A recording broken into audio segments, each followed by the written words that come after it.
हे बघा मंडळी, आपले स्प्रिंग आलू तयार झालेले आहेत. हे आपण नाश्त्यामध्ये खाऊ शकतो. हे बनायला झटपट आणि खायलाही खूप स्वादिष्ट आहे. आपण हे सॉससोबत मस्त नाश्त्यामध्ये खाऊ शकतो. आता मी जे बनवले आहे त्यांचा खमंग सुगंध हा पूर्ण घरभर दरवळत आहे. हे इतके मस्त आणि टेस्टी झालेले आहेत. आपण हे एका बटाट्यापासून इतके सारे स्प्रिंग आलू बनवलेले आहेत. मंडळी चला, तुम्ही जर चॅनलवर नवीन असाल तर चॅनलला सबस्क्राईब करा व व्हिडिओला एक लाईक करा. आता आपण हे स्प्रिंग आलू बनवण्यासाठी इथे 1 वाटी मैदा घेतलेला आहे. त्यामध्ये आपण ओवा आणि नमक घातलेला आहे. त्यामध्ये आपण थोडीशी तेलाची धार देखील घालणार आहोत. त्यामुळे आपले स्प्रिंग आलू हे खुसखुशीत आणि नरम येतील व खायलाही एकदम सुपर टेस्टी लागतील.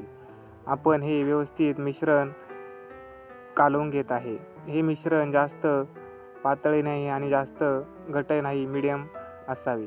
त्यासाठी इथे मी हे व्यवस्थित मिक्स करत आहे. या मिक्स करण्यावरच आपले आलू स्प्रिंग खुसखुशीत होण्याचं सूत्र आहे.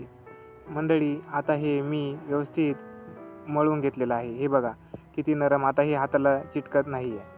आता आपण याला पळपटावर ठेवून व्यवस्थित याची मोठी पोळी करून घेऊ. मंडळी हे बघा, याची आपण व्यवस्थित पोळी लाटून घेत आहे. यावर मी पळपटावर थोडेसे मैदा देखील लावत आहे, कारण आपली पोळी ही चिटकायला नको. आता ही मी झटपट मोठी करून घेतो. मंडळी, तुम्ही जर चॅनलवर नवीन असाल तर चॅनलला सबस्क्राईब आणि व्हिडिओला एक लाईक नक्की करा. आपण हा नाश्ता आपल्या मुलांना, नातेवाईकांना एकदा करून नक्कीच खाऊ घाला. त्यासाठी तुम्ही हा व्हिडिओ शेवटपर्यंत नक्की बघा. आता मी ही पोळी व्यवस्थित लाटून घेत आहे. लाटण्याला जास्त दाब देऊ नये. अलगद वरती फिरवून आपली पोळी ही मोठी करून घ्यावी. मी ज्या प्रकारे पोळी मोठी करत आहे, तुम्हीही मंडळी त्याच प्रकारे पोळी मोठी करा. आज छोटू शाळेत डबा नेत नव्हता. त्याला मी विचारले, काय छोटू, काय झाले, डबा का बरं शाळेत नेत नाही? छोटू बोलला, रोज रोज मला तीच भाजी देतात तुम्ही, एकच भाजी पोळी, त्यामुळे मी आज डब्बाच नेणार नाही. म्हणलं, छोटू तू टेन्शन घेऊ नको, मी आहे ना, डोंट वरी. मग मी लगेच झटपट ही चपाती करायला घेतली. त्याला बोललो, तुला मी आज स्प्रिंग आलूचा नाश्ता देतो. तुझ्या सगळ्या वर्गातील मुले देखील बघत राहतील, पण त्यांनाही दे. मग मी त्याला पटकन झटपट चपाती मोठी केली. त्यावर स्मॅश केलेले बटाटे व्यवस्थित पसरवून घेतले. व्यवस्थित आपण हे चमच्याच्या साहाय्याने सर्व चपातीवर याचे मिश्रण व्यवस्थित लावून घ्यावे. मंडळी हे बघा, तुम्ही देखील याच प्रकारे चमच्याने असे लावून घ्या. आपण हे फुलपात्रे याच्यासाठी ठेवले आहे की तिथे आपला बटाटा लागला नाही पाहिजे, तेवढी जागा रिकामी ठेवायची आहे आपल्याला स्प्रिंग रोल लॉक करण्यासाठी, आपले स्प्रिंग लॉक करण्यासाठी. आता हे मी झटपट त्याच्यावर बटाट्याची चटणी ही पसरवून घेतली. हे बघा मंडळी, तुम्हीही अशाच प्रकारे चटणी पसरवून घ्या. आता आपली चटणी व्यवस्थित पसरवून झालेली आहे. आता आपण हे फुलपात्रे उचलून घेणार आहोत. हे फुलपात्रे उचलल्यानंतर आपण याला पिझ्झा कटरच्या साहाय्याने व्यवस्थित कट करून घेणार आहोत. हे बघा मंडळी, आपला मधला भाग हा व्यवस्थित रिकामा राहिला आहे. आता हे माझ्याकडे पिझ्झा कटर आहे, याच्या साहाय्याने मी हे झटपट कट करत आहे. तुम्ही चाकूने देखील कट करू शकता. आता आपण हे व्यवस्थित कट केले आहे. त्यानंतर मी याच्यावर थोडे पाणी लावून घेत आहे. आता मी हे बोटाच्या साहाय्याने व्यवस्थित गोल फिरवून घेत आहे. मंडळी हे बघा, हे खूप सोपे आहे. आपण हा नाश्ता झटपट एकदम कमी टायमामध्ये तयार करू शकतो. आता मी हे जे स्प्रिंग आलू केलेलं आहे ते मी लगेच साईडला काढून घेत आहे. हे बघा मंडळी, आपले स्प्रिंग आलू हे हाताला चिटकतही नाही आहे आणि व्यवस्थित गोल होत आहे व झटपट लॉकही होत आहे.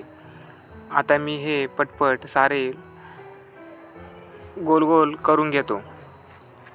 मंडळी, तुम्ही या प्रकारे नाश्ता करा व आपल्या मुलांना व घरातील सर्व सदस्यांना हा नाश्ता द्या.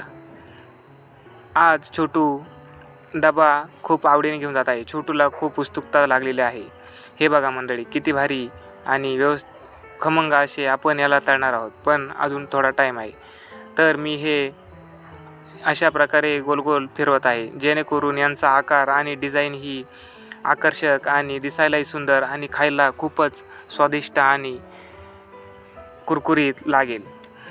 हे बघा मंडळी, आपली चटणी ही व्यवस्थित त्याच्यामध्ये मिक्स होत आहे. चटणी मध्ये जात आहे व वरतून आपला चपातीचा लेयर येत आहे. आपण हे स्प्रिंग आलू एकदा नक्कीच करून घरी मुलांना व नातेवाईकांना खाऊ घाला. त्यासाठी तुम्ही ही रेसिपी पूर्ण बघा. आता मी हे व्यवस्थित गोल केलेले आहेत.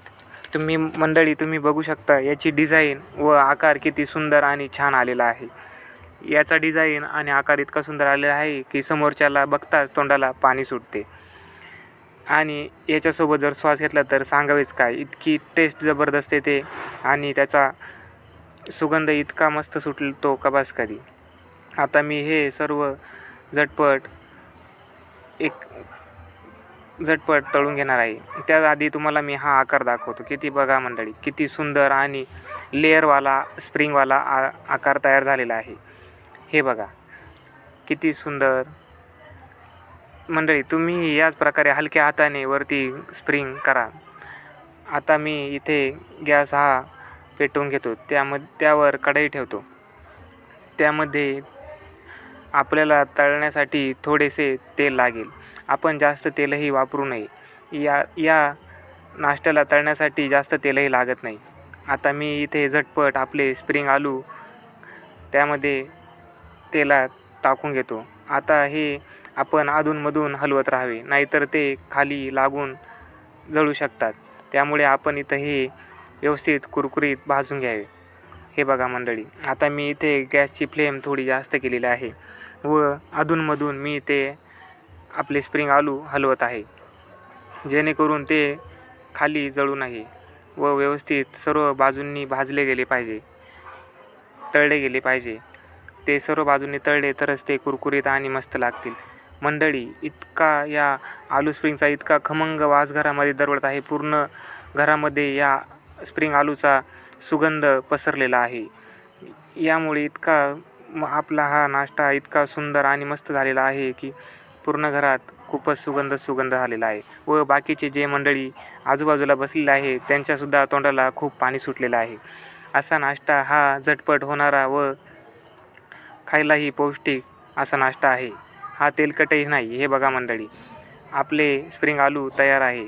याला बिलकुल एक थेंबही तेलाचा राहिलेला नाही शिल्लक. आपण हा सॉससोबत खाणार आहोत. हा इतका क्रंची आणि कुरकुरीत नरम झालेला आहे की बघताच तोंडाला पाणी सुटेल. मंडळी, तुम्हीही एकदा नक्की ट्राय करा. हे बघा, सॉससोबत त्याची चव ही आणखीनच वाढते व लाजवाब दिसते. मंडळी, आता मी हे तुम्हाला तयार झाल्यानंतर दाखवतो. हे बघा मंडळी, धन्यवाद.